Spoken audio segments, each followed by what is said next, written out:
Thank you very much. Teşekkürler. Çok teşekkürler. Okay, so in this like crash course on art and sciences, I would like to present Ezra Getzler, who is an esteemed colleague at Northwestern University, where he teaches mathematics.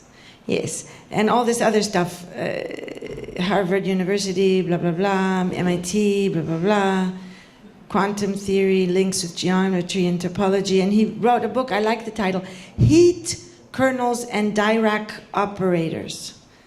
I like that title. Okay, welcome, Ezra.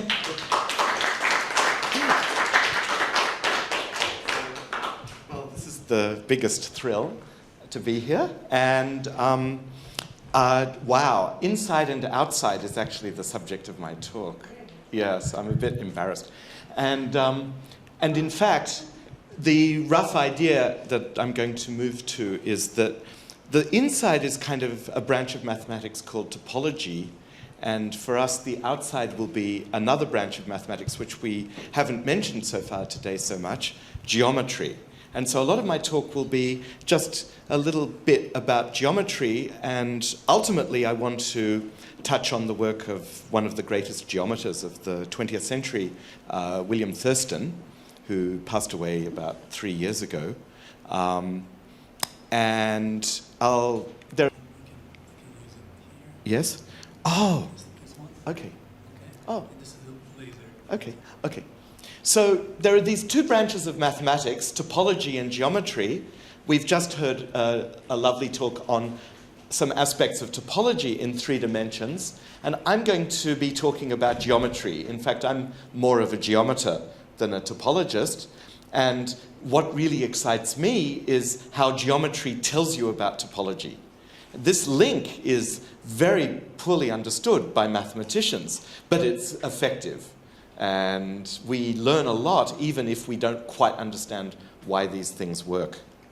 So in its essence, this is a bit crude, but topology is all about holes, and geometry is about straight lines, and it's about drawing triangles and calculating the angles and lengths of the sides of the triangles. Because different geometries, the triangles will look different. We'll see some triangles later in different types of geometries, and that's for us what geometry is. So this link between knots and geometry was uncovered by William Thurston. What he's studying is the geometry of the outside of the knot. Okay? So I needed a photo of Thurston, and the most attractive photo I could find was from the Paris fashion show in 2010, where the Issey Miyake collection was based on his work. So there he is right there at the back, hanging out with all the models. And that's some sort of knot, but it's hard to tell because somebody's blocking some of the crossings. So, but this is just the same picture that we just had from the little tubes on the desk. So let me start by introducing my view of topology. So as I said, it's all about holes. And so I started trying to think about when did holes become a part of sculpture? Because we need 3 dimensions here. And you're going to kill me. Can I ask an What? outrageous question? Yes? What is the percentage of male topologists versus female topologists? Well, it's probably the same as in all branches of mathematics. It depends on the age. Which is? I think what I can tell you is I do this calculation every time I go to a conference, and the percentage of presenters at conferences who are women runs at around 15%. 1-5. Yeah, it ranges from 10 to 20.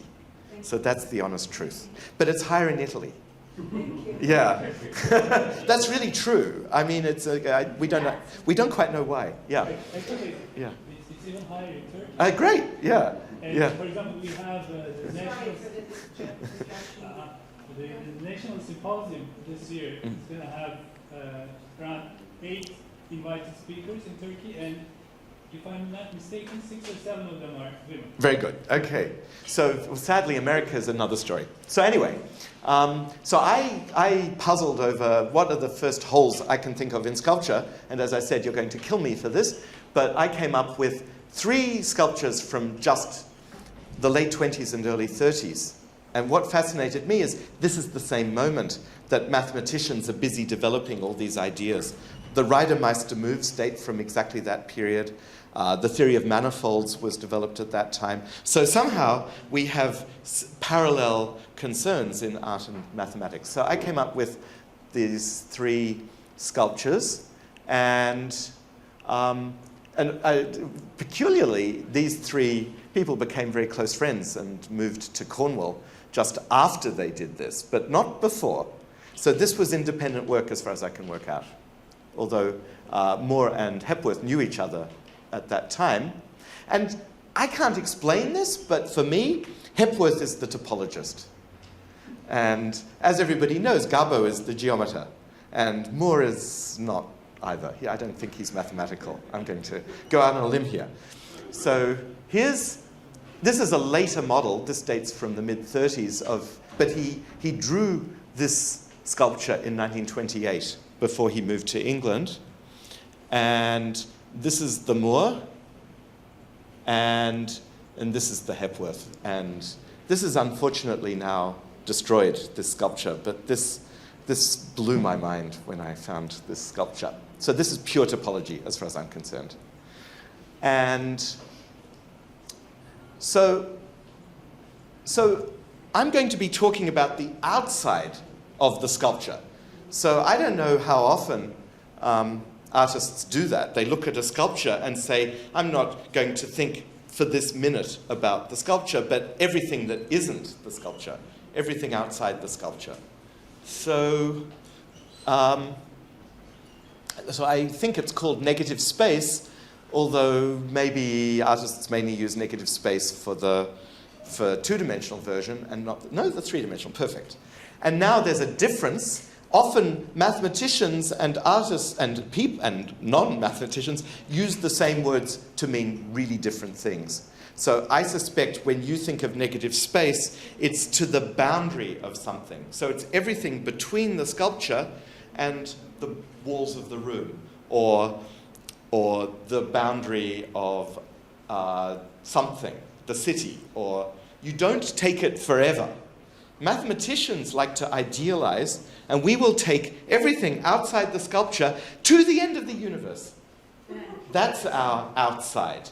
And that makes it easier to study mathematically. We don't do it because we're into extremities, but because idealization makes the mathematical treatment doable. And that's why applied mathematics is so much harder than pure mathematics, because applied mathematicians have to deal with the edge of things, and they have to be a bit more practical. So we actually use a different word. We don't say negative space, we say the complement, but I'll try to avoid that word in this talk. So Barbara Hepworth somewhat later moved on to sculptures with 2 holes, and actually, this sculpture, there are 6 of them in the world, or there were, and there's one of these right in the middle of the campus at Northwestern. So I have to confess that when I prepared this talk, I realized even though it's in the middle of the campus, and I've been at Northwestern for 18 years, I have never gone and looked at this sculpture. So I went to go and look at it, and it's not there. Uh-huh. Yeah. So maybe by the end of the year, it'll be back. So this one is in Dulwich Park, and it was stolen in 2011 and destroyed. They assume it was destroyed. It was valued at £500,000. So there was a competition to replace it in 2012, and another of my favorite artists, Ryan Gander, was on the shortlist, but they chose Conrad Shawcross, and it was installed in April, and there it is. It's a trefoil. It's actually 3 trefoils, I think. If you look, or maybe there are 3 different knots. Maybe the one at the back, I haven't been to Dulwich Park, is an unknot, but it looks to me like the one in the foreground is a trefoil. And the weird thing is that he won the competition, I think, because the piece was specifically very cheap. So the idea was they were not going to put an invaluable sculpture in the park to replace this very expensive one. So it cost £50,000. And so geometry, the way we understand geometry these days, and this is a bit through the influence of Einstein, is we flow to something better. So if you have a very sharp object, you think of solving some equation like fluid flow, but it's not the same equation, but it's actually some sort of flowing procedure which evens things out, smooths things out. And so I'm going to talk about heat flow as the model for what's going on. And in fact, mathematicians use the techniques, the same techniques to study the motion of heat in a body we use to study the evolution of geometries to something softer or smoother. So I had this rather silly joke that somehow the thieves executed this flow by bodily replacing that by that. Because it is a sort of rounder, softer sculpture. But weren't there rumors that they melted it down to use as raw metal? 750 pounds. That's what, that the weight of bronze was worth 750 pounds. Yeah. So it's 3 dimensions is very difficult for mathematicians to visualize. And so we do a lot of our work by analogies with 2 dimensions. 2 dimensions will be hard for you to visualize, but I'll try to help. Okay? So 2 dimensions is a sort of more 19th century subject. 3 dimensions is a more 20th century subject. So Riemann, in his thesis, which he wrote when he was, I think, 25, he geometrized the outside of something in the sphere. So I want to talk to you, what was it the outside of that he's geometrizing? So somehow, so he actually, in his original work, to confuse matters, he's looking at a bounded region. So it is sort of an inside of, in this case, a rectangle. And so many undergraduates have to drag themselves through studying Riemann's theorem for the rectangle or other polygons. This is typical undergraduate mathematics, but quite difficult. And actually, it isn't really Riemann, but I wanted to simplify the talk. The excitement comes from puncturing this rectangle, putting little punctures in it where you pull points out. So, and I'm going to have to emphasize holes that I was talking about before, and these punctures are 2 completely different topological phenomena. I don't want you to mix up holes and punctures. Is that okay? Yeah. So there's punctures. And so we're going to think about the outside of the punctures. So in the case of Fontana, it's the canvas after he's removed punctures in the canvas. And we're going to use Riemann's work, this difficult undergraduate mathematics, to try to get a new vision of what's going on here. Very foreign to an artist, I think, the kind of point of view that Riemann brings. So why am I interested in punctures? Somehow, punctures are to the 2-dimensional world as knots and links are to the 3-dimensional world.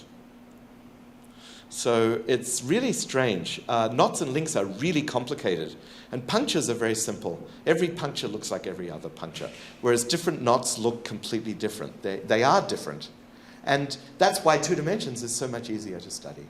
So somehow, all the complexity of geometry in 3 dimensions has to capture the extra complexity of knots. And when you go to 4 dimensions, which is the universe we live in, and the analog of what I'm going to be talking about is black holes and stuff like that, it's vastly more complicated again.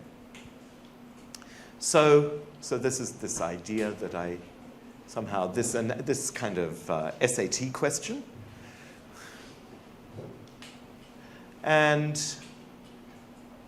So I really want you to now think. We're going to be discussing. So Thurston, I should say, is taking this sculpture in Dulwich Park, and he's not considering the exterior of the sculpture out to the boundary of the park, but out to the boundary of the universe. Just take that image away with you from my talk. And what we're going to do is calculate the volume of the outside of the sculpture. So that looks like it's infinite, but Thurston showed that you can put a new geometry on the exterior, on the outside.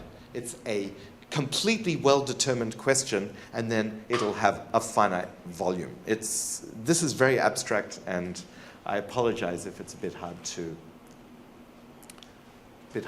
follow. So the kind of geometry, the new kind of geometry we'll put on the outside is called non-Euclidean geometry. And so the geometry you learned in high school is Euclidean geometry. Two parallel lines stay exactly the same distance apart, no matter how far you extend them, forward or backward. That is, in non-Euclidean geometry, that is no longer true.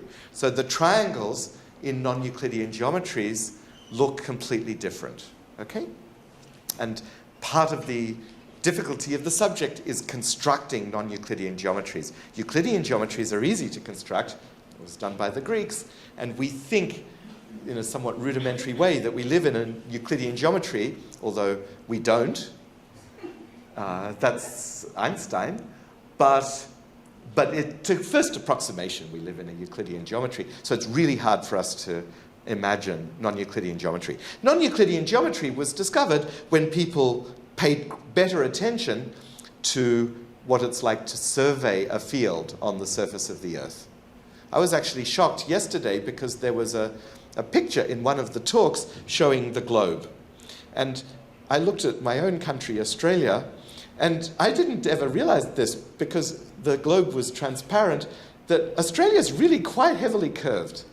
And so the points, Perth and Sydney, are closer together than I would have realized because you can go through the Earth and save a considerable distance. But we're talking about the surface of the Earth, and if you start surveying on the surface of the Earth, angles don't add up on a triangle to 180 degrees anymore. If you draw a big enough field, it will not add up to 180 degrees. And you can see this when they started mapping the United States and drawing counties as rectangles. You can draw counties. So there's something I wanted to suppress, so I will, but straight lines continue forever in all the geometries I'm considering. And we call that completeness, but it's too many concepts. So I have to tell you about curvature. So let's start with non-curvature, flat space. The angles of a triangle add up to 180 degrees. When do we learn that? When we're 9 or something? It's a really basic concept. I hope these add up to, do these add up to? Yes, they add up to 180. Good. So when no matter what triangle you draw, the angles add up to 180 degrees, that is zero curvature. So curvature will all be about deviating from that. Okay? So basically, if the angles add up to more than 180 degrees, you have positive curvature. If the angles add up to less than 180 degrees, you have negative curvature. So here, we're going to draw some positive curvature. We're fairly familiar with a surface with positive curvature, like a sphere. Okay? So I'm a bit lazy. I didn't actually carefully inscribe the angles here because I stole this picture from the internet, and I don't really know how to do the beautiful pictures everybody else is doing. But if you add up the angles here, you'll get more than 180 degrees. I can actually give you an impression of how that might happen if you choose the corners of your triangle to be the North Pole and a point on the equator, let's say at 0 degrees longitude, and another point on the equator, 90 degrees longitude. Then you'll have a triangle. Just join those 3 points. And all the angles will be right angles, 90 degrees. So add up 3 times 90 degrees, you get 270 degrees, which is more than 180. And so that's positive curvature, okay? The amount of excess is proportional to the curvature, and the curvature is proportional to the inverse of the radius of the sphere when you have positive curvature. And I had made a remark that actually you should all know that if you have glasses and you're short-sighted, because the curvature of a lens is measured in diopters, and a diopter is the reciprocal of a meter. So it's that inverse relationship between curvature and radius. If the radius goes to infinity, the sphere roughly becomes flat. So now, what about negative curvature? That's the subject of the talk. So these negative curvature spaces are much less familiar, but here's a picture of one, okay? So ripped off the internet, and it's even got a very faint triangle drawn in it. This is called the pseudosphere, and it would require, I mean, if you were second-year undergraduates doing service mathematics, it's like pre-med at Northwestern, then I could actually do all of this for you and show you that the curvature is uniformly negative. Since we're not doing calculus today, I won't do it, but it's extremely non-intuitive to check that this has negative curvature. These things, mathematicians check them by solving some equations, but they don't have much intuition for we just accept the results of calculations as a certificate that we're on the right track. And so, yeah. So I just mentioned a word, hyperbolic, that comes up a lot. Hyperbolic geometry is the geometry of negatively curved spaces. So here's the cross-section of the pseudosphere. You see, even though in the picture, it kind of came to an end because maybe somebody cast it in plaster and broke the top off. I don't know. But they would have, so here's the point. They would have needed a finite amount of plaster, but the pseudosphere is infinitely long. How's that? Okay? And if you wanted to cover your pseudosphere with gold leaf, you'd only need a finite amount. It wouldn't cost you that much. Okay? Depending on the size. I don't know what gold leaf costs, but there's a picture of it. It keeps going forever. Okay? So there are other hyperbolic spaces. I just can't resist showing you a picture of one which is infinite in area, but it's due to Escher. And it's so each of these bats has the same area. Okay? So all that area kind of piles up at the edge. I don't want to try to explain to you how to really visualize this picture. Stick to the pseudosphere. But what's really cool is a mathematician at Cornell has crocheted this. So that's a different way to visualize it. So now I come to Riemann's result. How am I doing for time? You have 25 seconds to hold and 5 to 10 minutes. Okay. So take a sphere and puncture it. I could take a plane or a rectangle and puncture it, but I prefer to take a sphere because the pictures will be prettier. Take a sphere and puncture it. And now I want to make that into a hyperbolic space. That's what Riemann did. And that's what is called the mapping theorem or the uniformization theorem. Why am I doing this? I'm just trying to tell you what mathematicians actually do with these spaces. So we do something really weird. We take those pseudospheres. So we take one of these, and around every puncture of the sphere, so imagine the sphere, for example, could be a planetarium. At every star in the planetarium, glue one of these on the outside. This is what Riemann did. Okay? Except he looked at it as the mathematics of heat. So if you imagine, we glue on some kind of infinite, a sort of finite area piece which has some particular temperature. Let's say 20 degrees. Okay?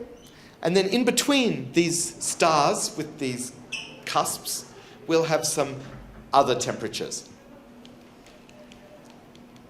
So there's a picture of what you get. So there's your planetarium or your sphere with all these pseudospheres joined on. This picture is defective. It's a chestnut, by the way. It's defective because the pseudospheres aren't correctly going off to infinity, right? But can you imagine those continuing, even though it's finite area, each of those continues to infinity. I should have shown you another picture of there's another kind of chestnut where they really do, they don't look like this, but they look more like little hairs, these spikes. And that's also a bit the image I want you to imagine. Okay, so I can't explain how he did it, but roughly it's through the mathematics of heat. That's how Riemann was able to do this remarkable thing and show that this space, the outside of a chestnut capsule, has a negative curvature. So here's a pool. One part of the pool is warmer and one part of the pool is cooler. Now I have to tell you, you should think in terms of the pool being drawn on the surface of a sphere or surface of our capsule, not in the plane. But anyway, here's an image of what heat flow looks like, stolen from YouTube. Let's see if I can get it to do that again. Nope. Okay, it's not going to do it again. Never mind. So it evens things out. That's the purpose of heat in mathematics. And for that matter, in daily life. You take a cup of coffee, you pour in some milk, and stir, wait, and it'll be all the same temperature. That's what Riemann did with curvature. Okay? Take that one, please, idea away from this talk. Now we go back to 3. Oh, it's going to happen. Oh, no. Hello? Okay. I'm stuck. Hang on.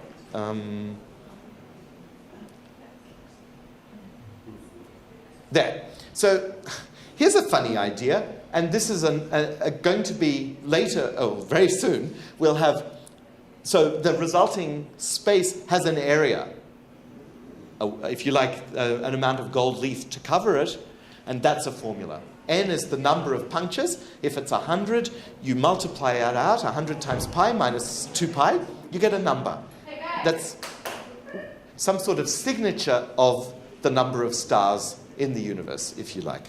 So that's really important throughout modern mathematics, this formula. And it's representative of everything I do and a large part of mathematics of the 20th century. The left-hand side is geometry, because it's an area, which is a very geometric concept. The right-hand side is topology. It's the number of punctures. And we want to do the same thing with knots. So I'd better get a move on. So William Thurston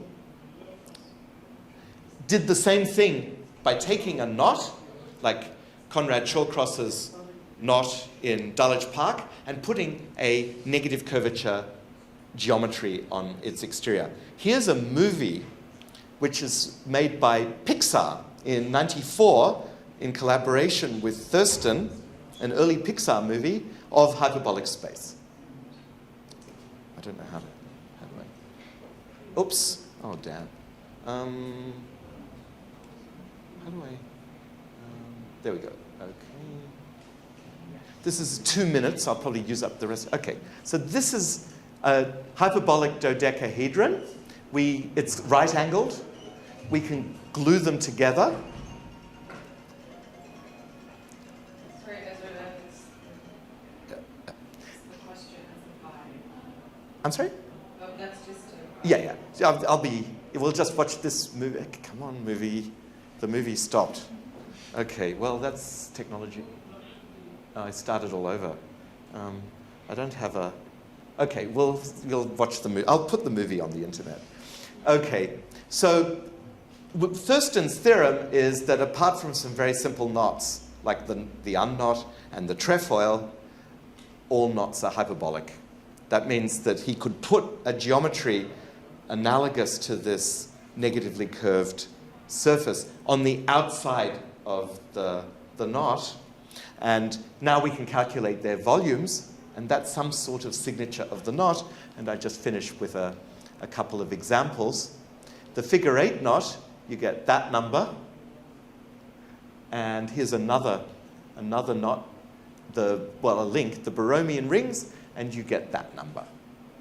So that's some of the most beautiful geometry of the 20th century.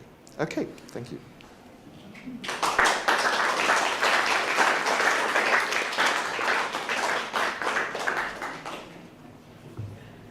Is that volume scale with the crosses? No, it looks like it's getting bigger, but I don't know. Actually, that's a really good question. I'm not a knot theorist, so can I get back to you? Sure. Yeah, I know who to ask. Yeah.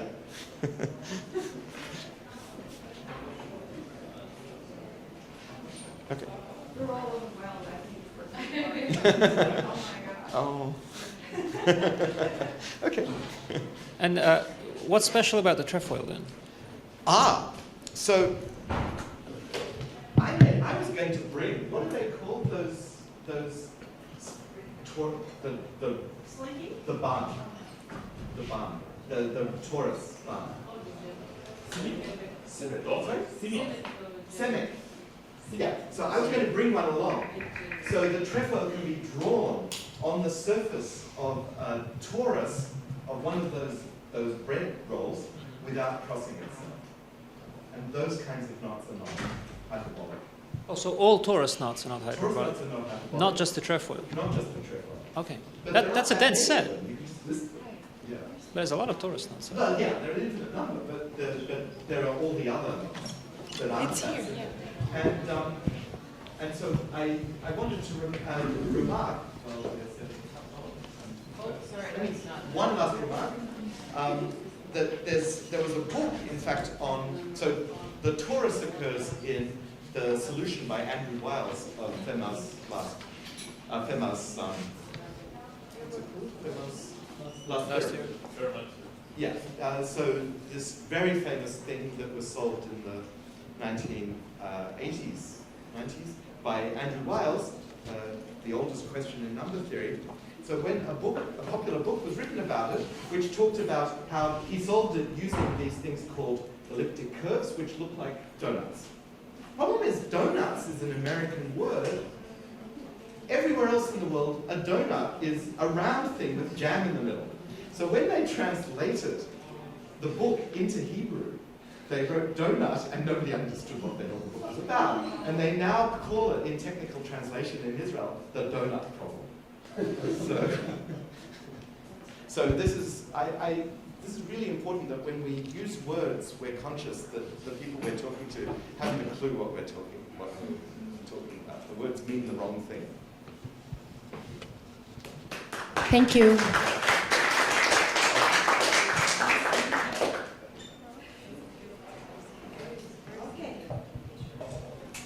So now we're going along with Irena Haiduk and Hannah Feldman. Irena is one of the 14th Istanbul Biennial contributing artists, and her multifaceted work reached beyond their ancestors in Balkan history to mingle with other corrosive forces and slice away at the well-fed bodies of power. So today they're going to make this performative lecture with Hannah Feldman, and Emily Krasnow will also contribute to this performance. So here they are. Thank you.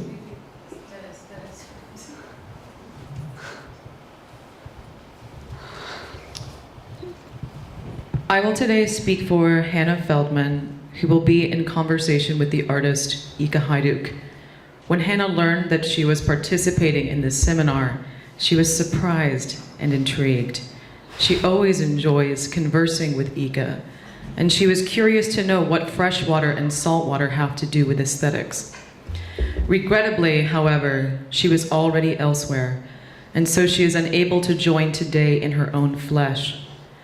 When they discussed it, the art historian and the artist decided that they would like to have their conversation regardless, although perhaps in a green mirror. They have decided that this conversation will unfold as follows. I will, as Hannah's surrogate, offer the artist an aesthetic document to which the artist is asked to speak. It is hoped that the documents I am here offering as Hannah's surrogate will compel the artist to speak about what is that the aesthetic is, what it does, and what it allows or doesn't allow her to do as a contemporary artist. She may do so in reference to her piece in the exhibition, Seductive Exacting Realism, if she wants, but it may do so in reference to other things, as it's not required.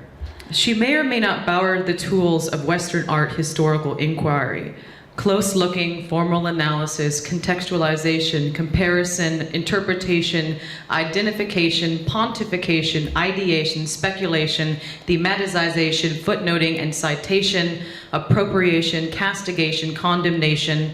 It doesn't matter if she knows anything about any of these documents, who made it, when, or why. And she is not to ask, although she may tell. Conversely, because Hannah cannot be here today, the artist has decided that her punishment is blindness. She is not to be enlightened about what it is that transpires in their conversation. Let's begin.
So Ika, every image you see, when you run out of something to say, you must say, I have nothing more to say. And if you go over 3 minutes and 22 seconds, which is the duration of that song, you will see what happens. All right.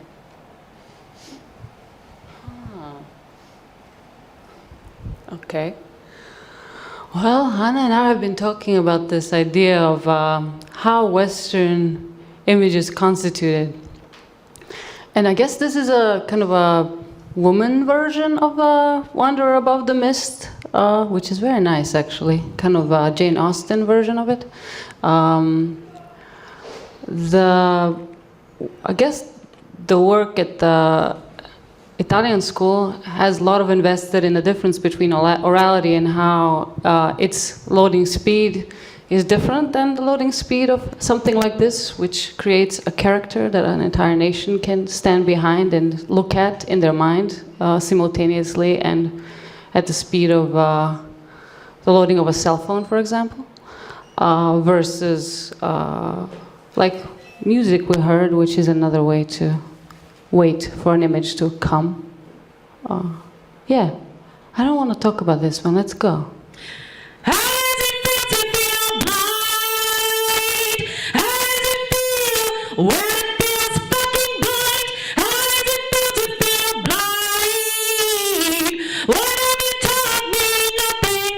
Nothing, nothing. Next. Huh. I don't know. When I look at this one, I think about sirens, I guess, because sirens separate the optical from the oral and from the acoustic and through the ear. The woman is holding her eyes out. Are they her eyes? That's the question. She still has the eyes. I guess closing of the eyes and blindness is definitely something that I'm interested in. That's why probably Hannah chose this. And I like the color of the garment too, because green and turquoise colors are the colors that the eye most recedes to and rests in when looking at something. Yeah, let's keep going. Let's see what she got. How does it feel? It feels blind. How does it feel when it feels fucking blind? What have you taught me? Nothing. Look at what you have taught me. Nothing. I think I'm not going to say anything. I'm just going to pass every time because you're such a great singer. Not to say I have nothing more to say. Oh, I will. Okay, sorry. This mess, the art field, is kept afloat by sheer dynamism of money laundering. I have nothing else to say. How does it feel? It feels blind. How does it feel when it feels fucking blind? How does it feel to feel blind? What have you taught me? Nothing, nothing. All right, you too.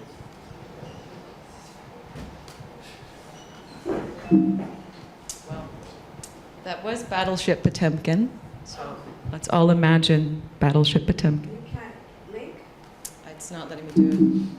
We all know Battleship Potemkin. We all know Battleship Potemkin.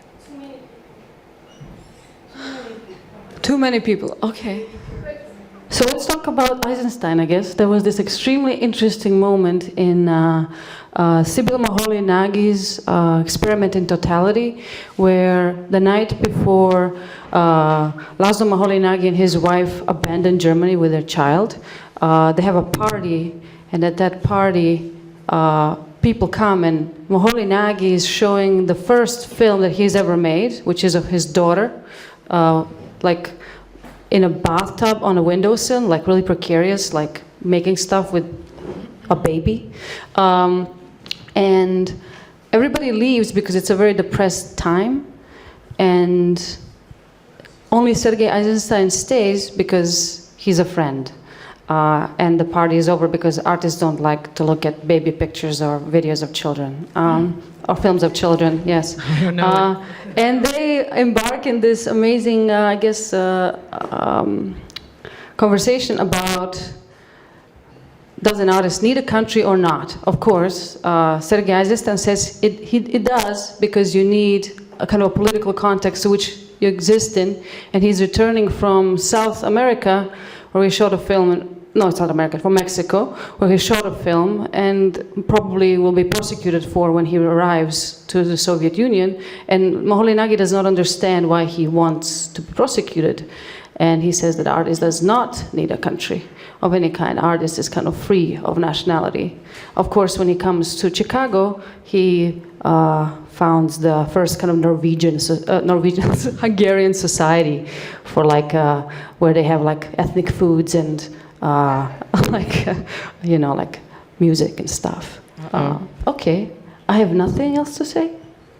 Is that a question? I have nothing else to say. How does it feel? It feels blind. How does it feel when it feels fucking blind? What have you taught me? Nothing. What have you taught me? Your world has taught me nothing.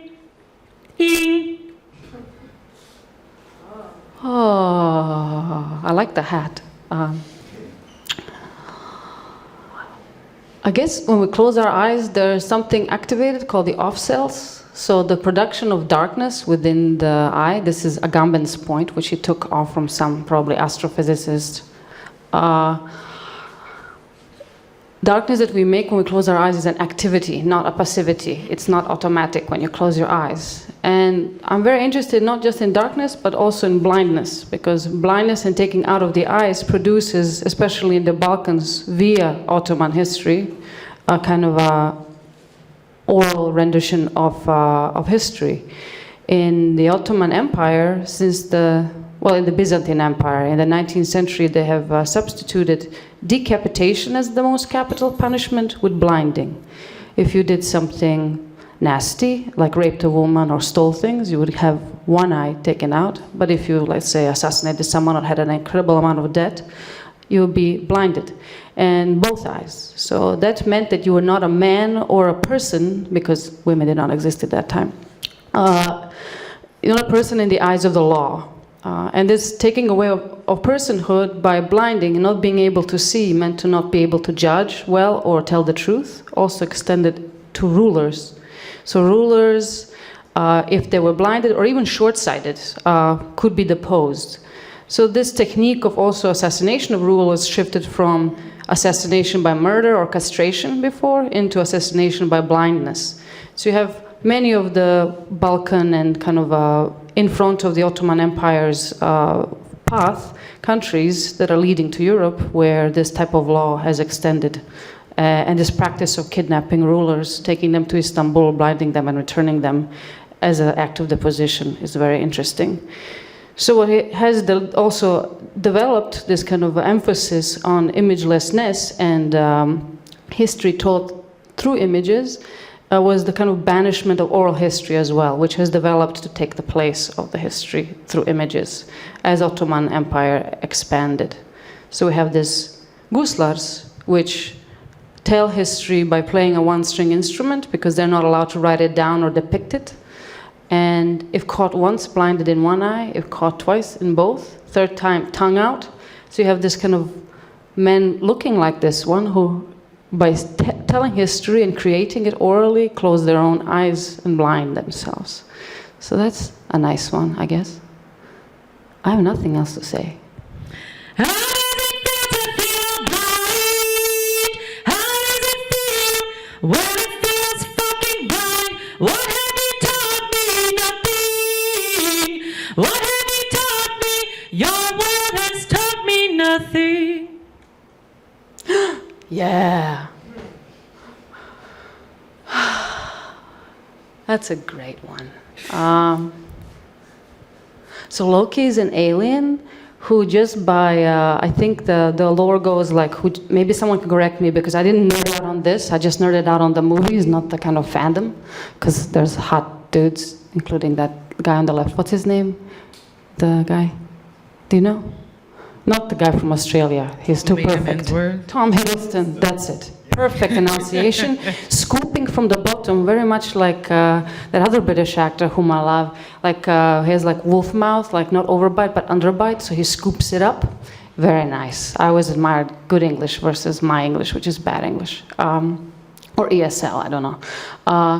But Loki is an alien who looks like I guess a god like Thor, because by virtue of spending time with them, which is nice. And he returns kind of to the dark world or whatever, to depose, I guess, Thor. I don't remember the story in that offshoot.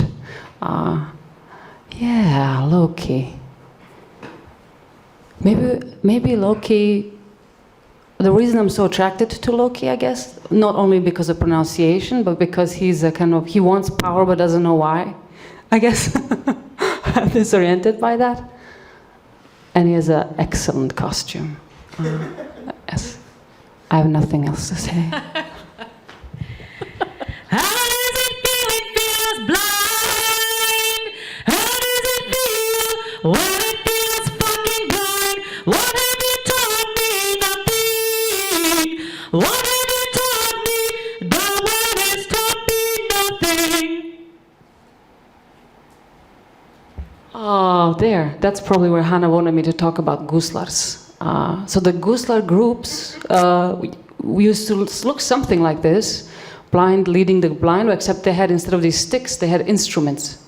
So the guy who had the most skill and had most variance on these 5 cycles of Serbian history would be, couldn't speak and couldn't see. So then the guy under him would be able to speak still, and the guy under him would be just blind in one eye, and then the new apprentice would be kind of okay. So they created schools in north of Serbia. Once this type of activity became kind of not regulated anymore, not legal again, they were able to open schools where they not only admitted blind people to study this oral history and teach it to them to earn money on the streets. They also instituted laws all around the country that could not reject them, shelter or money. So there were kings in Montenegro, and later on, kings of Serbia after the Balkan Wars, 1878. You couldn't reject these people anything if they could come to your house and play. Like, you had to give them food and shelter, which is interesting. And they knew also this not value of tactility, but the value of blindness was that these people could not tell what was a thing and what was alive. So they didn't do it by touching, but they did it by music, which was interesting at that time. Yeah, cool. I have nothing else to say.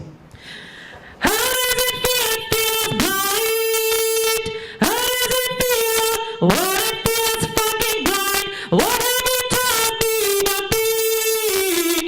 Look at what you have taught me. Nothing. Oh. My mom is here. I love my mom. One of the ways I insulted her as a child, I told her that her eyes looked like cow eyes, which were my favorite eyes. Because they are black and have white eyelashes, and my mom has black eyes and white eyelashes. And I thought that was a really nice compliment to give to her, but it came out as an insult, which is usually how I roll. Yeah, I have nothing else to say. How does it feel? It feels blind. How does it feel? What feels fucking blind? What have you taught me? Nothing. Look at what you have taught me. Nothing.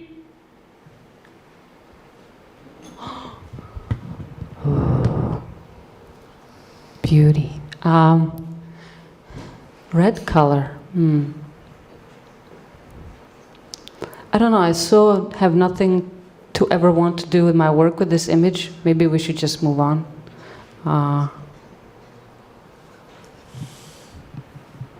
What have you taught me? Nothing. I have nothing left to say. I hate red color every day. And blood and guns. What do? She told me to do it like...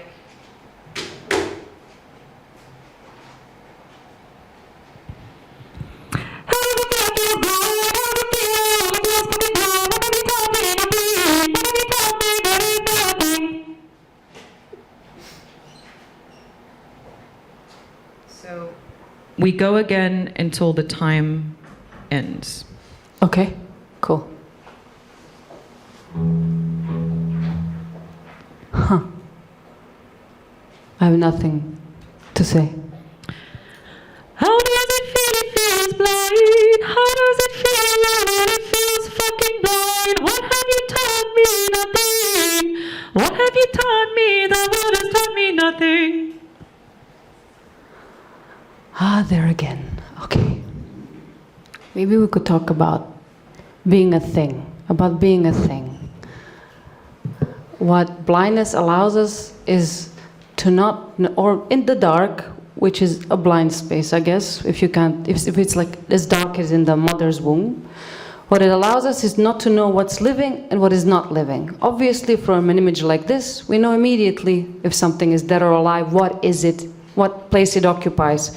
But what blindness and darkness allows us is not to know that. And blindness and the blind space and a blind place is a place of testing, because a blind person has to prove that something is alive, either by hearing it or touching it, which are usually, or movement, which are usually the things that we're lacking today, since we're completely optical and thin, surface thin. Okay, I have nothing left to say.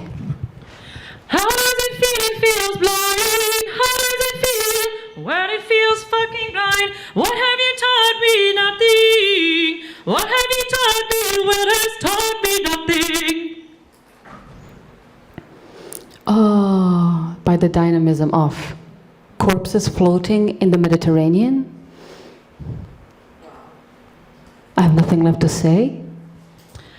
How does it feel? It feels blind. How does it feel when it feels fucking blind? What have you taught me? Nothing. What have you taught me? The world has taught me nothing. Shazam. Again, collapse edited, not existed. You can do it, you can do it, you can do it. Yeah. Sailors, I guess. I have this song called Sailors Sing Suicide Songs, and it's also devoted to kind of a Potemkinship, which should probably like come again, I guess. And the refrain is, I'm gonna kill myself over your dead body if you fuck anybody but me. Like me, for me, with me, by me, and so on. And it's a ridicule of this bourgeois notion of love, which is like monogamous love, of course. And it's devoted to the passage of SS Patria II from Marseille to Athens and back, where all these architects who constituted the kind of architecture modernist congress, including Laszlo Moholy-Nagy, Van Esther, and Le Corbusier, and so forth, almost drowned in the Mediterranean. So that reminded me of that. And I wish they did, but they didn't. And they came back to Marseille really safe. I think it would be a different world if they all just drowned. I have nothing left to say. How does it feel? It feels blind. How does it feel when it feels fucking blind? What have you taught me? Nothing. What has the world had taught me? Nothing. Oh, it came to me like that. So there's like this extremely awesome queer fandom of the Marvel Universe online, and this must be one of the things that Hannah was showing me from that. You know, betrayal of Thor and a love of Thor by Loki, and this kind of extremely pornographic scenarios where they're like doing it together, is like not incestuously because they're not brothers. Yeah, nice. I really appreciate it. Let's look at them a little bit, especially the frog on the left with the horns is really nice. Yes. Okay, I have nothing left to say. How does it feel? It feels blind. How does it feel when it feels fucking blind? What have you taught me? Nothing. What have you taught me? Your will has taught me nothing. Okay, so now let's listen to what this shell, which Emily has brought, sounds under microphone.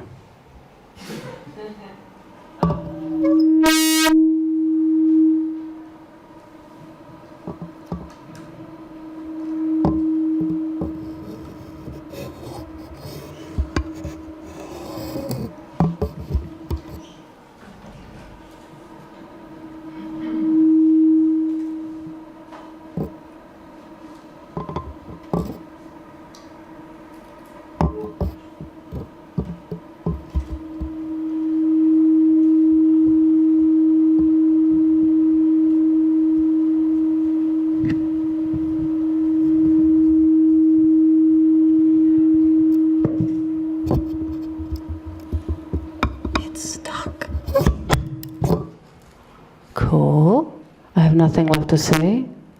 How does it feel? It feels blind. How does it feel when it feels fucking blind? What have you taught me? Nothing. What has the world taught me? Nothing.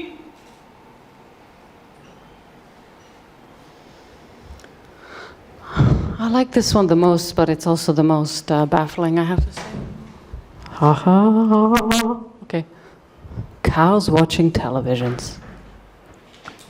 Huh.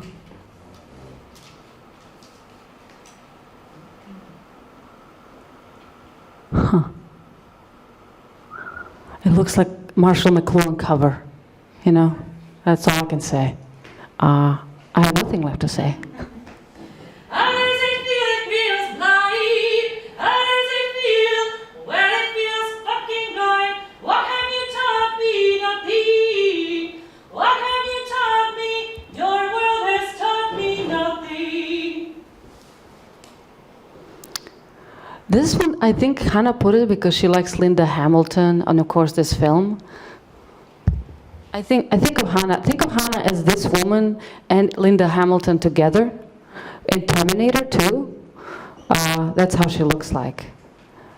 But this idea of like a woman assassinating things from bad looks is very nice.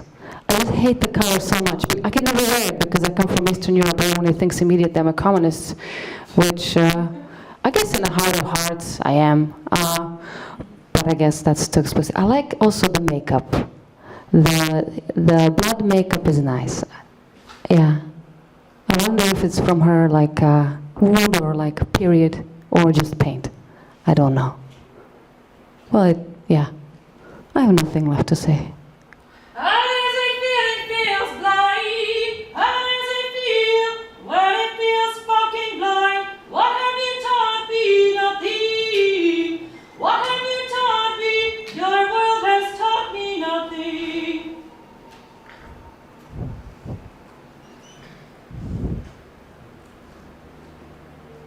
Okay. I guess I'll talk about this now. So, yeah.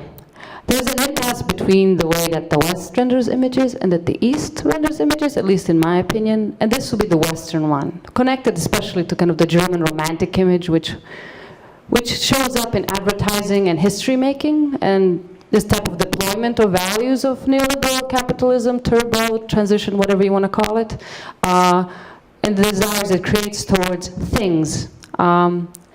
So this idea that one can be identified with an image, like for example, the way that Hitler used the romantic painting or like the Leni Riefenstahl dance above the mist and so forth, and that a nation can remain wanderers above the mist, you know, loving, yearning for the faraway after anything that has happened and despite anything that will happen, is a kind of perfect example of a permanent citation of this kind of an image and what it does. Now, with orality, I guess, you have slow loading speed, but you have also a visuality and image being created.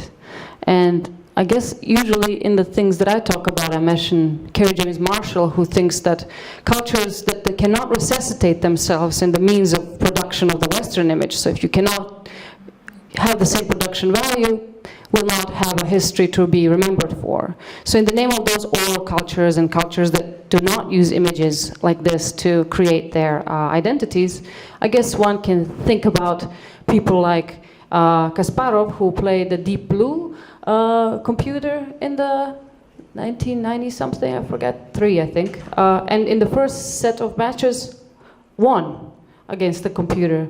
And when asked how he could beat the computer that sure had so much advantage and was sure to win, he said he did not play for the same outcome. So he played to lose or to a draw. So I think when we're at this impasse between both rendering of images and histories and perception of things, I think my position that we must play to lose. And I'm trying to play to lose, I guess. Yeah, I have nothing else to say about this thing.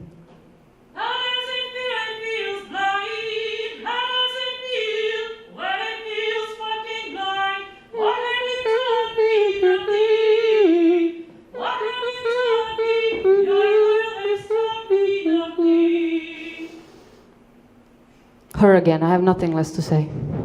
How does it feel? It feels blind. How does it feel when it feels fucking blind? What have you taught me? Nothing. What have you taught me? Your world has taught me nothing. Nothing left to say. How does it feel? It feels blind. How does it feel when it feels fucking blind? What have you taught me? Nothing. What have you taught me? Your world has taught me nothing. Nothing left to say. How does it feel? It feels blind. How does it feel when it feels fucking night? What have you taught me? Nothing. What have you taught me? Your will has taught me nothing. Okay. We're here again. So, there's a very, very Western indulged crime syndicate in the Balkans today called the Pink Panthers. So what they do is they go rip off stores that sell jewelry like that thing on top of, I guess, Loki's head and the cuffs, like from the most expensive first world diamond and gold establishments.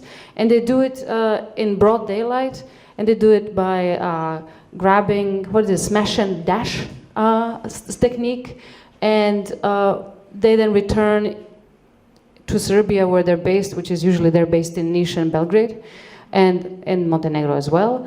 And I think in the 1990s, what they have experienced with the recession and the war in the region, they have kind of received this type of images where they desired what Western culture had to offer, but were not included in the doling out of those riches that they were promised through, let's say, cultural and main narratives like this one, like, for example, high production and excellent costuming. So what they got was images, not what those images were promised. And they realized that there was a limit there.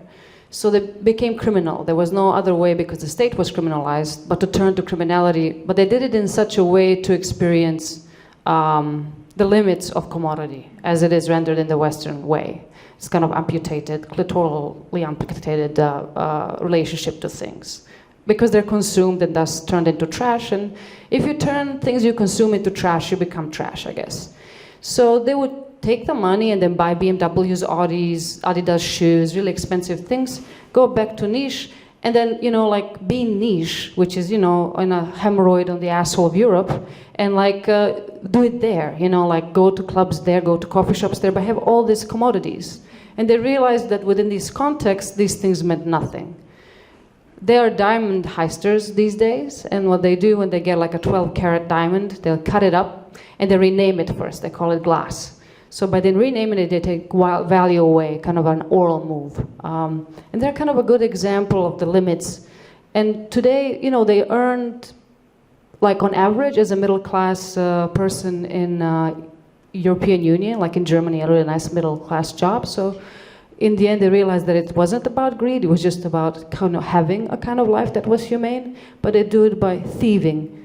And this type of theft and a kind of a blank stare into the face of commodity and the word property is very admirable to me. And I think they are kind of much more ethically important to me than, let's say, somebody like the people I work with for this project, like revolutionaries and activists.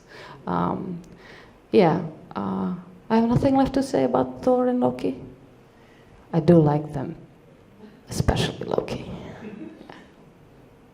Even though I'm into blondies regularly, I have nothing left to say. How does it feel? It feels blind. How does it feel when it feels fucking blind? What have you taught me? Nothing. What have you taught me? Your world has taught me nothing. Okay.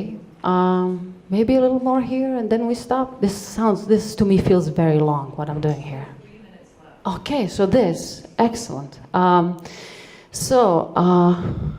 guess what I'm proposing is in a way, taking away of the right to regulate things by the master in hands who tells what is a thing and what is a human being. I guess Frantz Fanon and Mr. Wilderson and now Moten and the Undercommons and Stefano Harni have a really good relationship to people as things that are shipped through a kind of a chain of logistics and containers. So if one is a thing and says one is a thing, then no one can come and tell you that you are a human being. Thus you take the right away from somebody to define what is human and what is not. And constructivists and I guess they really understood this well, thing theory, especially Arvatov. So what I'm proposing is to go back and forward in that theory and become a thing in blindness and not know what a thing is in the dark space and test those things. And then, in a way, plug into also this rendition of thingness in a commodity, which is intrinsic, and then through commodity tied through a corporation by creating kind of a minor kind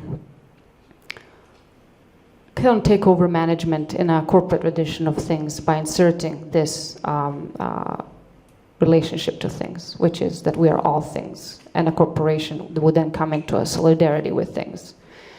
West often creates art by, the gesture is contemplative, like this painting, for example. You're supposed to stand in front of this Bruegel and contemplate what it means in a museum in front of it. I think actually for him, I actually like him, so I'm not gonna throw filth at him. This idea that things have to be pried out of its utility to become art. How does it feel? It feels blind. How does it feel? Well, it feels fucking blind. What have you taught me? Nothing. What have you taught me? Your world has taught me nothing. Yeah. Our time is up. I wish I could have been here, but in the end, I know I have benefited from sitting in a dark room across the sea.